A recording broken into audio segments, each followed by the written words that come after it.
I'm sure I'll make mistakes, but you know me. Don't hesitate to correct me when I make it. And I know you won't hesitate. I'll tell you what, no one's ever done as much as president as this administration is doing, period. I am committed.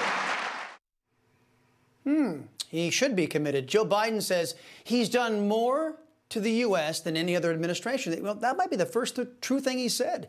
Let's explore this with the CEO of Starnes Media Group, host of the Todd Starnes Show, and author of The Culture Jihad, How to Stop the Left from Killing a Nation, Todd Starnes. Also with us is the host of the Sorbo Show and the author of Words for Warriors, Fight Back Against Crazy Socialists and the Toxic Liberal Left, Sam Sorbo. Hey, guys. Todd, you first. I think Biden is onto something here. No administration has done more. Biden wins in the most crime category, the most illegal immigration category, the most foreign policy disaster, surrender category, the biggest economic turmoil and misery index. I mean, he told the truth for once, didn't he? Oh, and dare I say, one of the greatest orators in American presidential hearing. You can't understand the guy. It's unbelievable. You're right. Yeah. He has done more to the country than any other president. Remember this, Chris Salcedo? It was Joe Biden who promised that a dark winter was coming to America when he got elected. Not only did he bring a dark winter, but it was followed by a dark spring, summer, fall, another dark winter, and here we go again. It's a vicious cycle with this president all over again.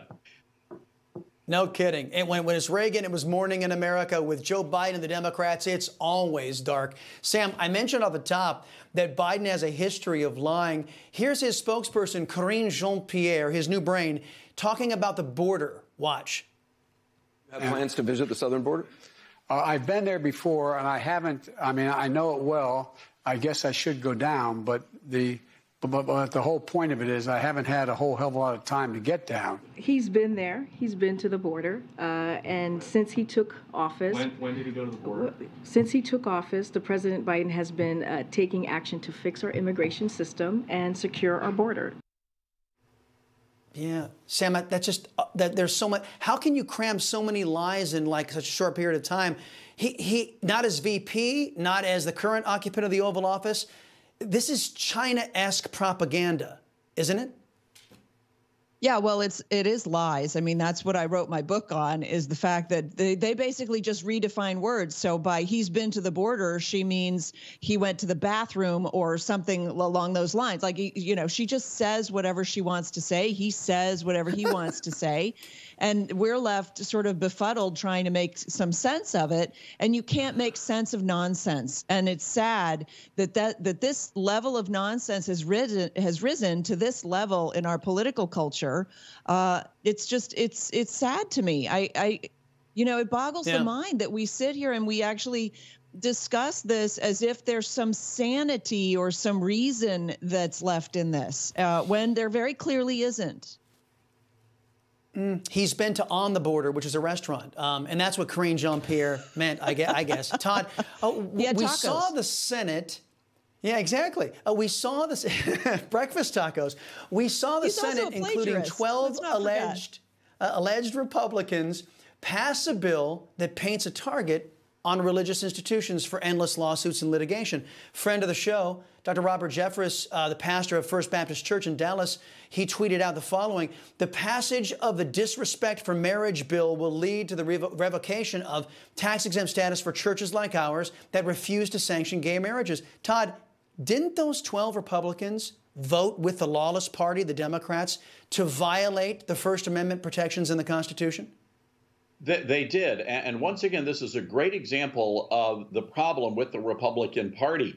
This is one of the reasons why they hated Donald Trump. He actually lived up to his campaign promises. But these people campaign as pro-traditional marriage, pro-life, and then they turn around and when they get elected, they turn their backs on people of faith. This is a very dangerous piece of legislation that is about to become law. Barring some sort of a miracle, it's going to happen. And Chris, this is going to put a target on every single Christian business owner, Christian organization, and Christian church in America. People need to understand there are radical LGBT activists out there. I'm not talking about the rank and file who just want to live their lives and be left alone. These are people who want to cram this agenda down our throats.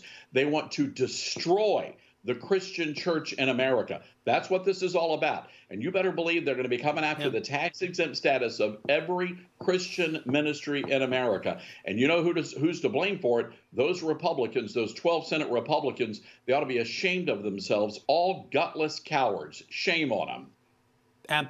Absolutely. Sam, you want to take a swing at this? Well, I'll take a 30,000-foot view in the sense that really what they're gunning for, not only the church but the family itself, and the goal is to destroy the family. And how do you destroy the family? By making it meaningless, and that is, of course, they make other words meaningless, like "been to the border."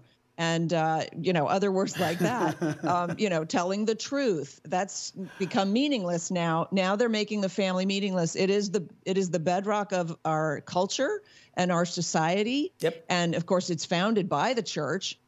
So, we're stuck with this, unfortunately, and it's a little bit of a pass for the Supreme Court. I'm not sure how that's going to work out in the long run either.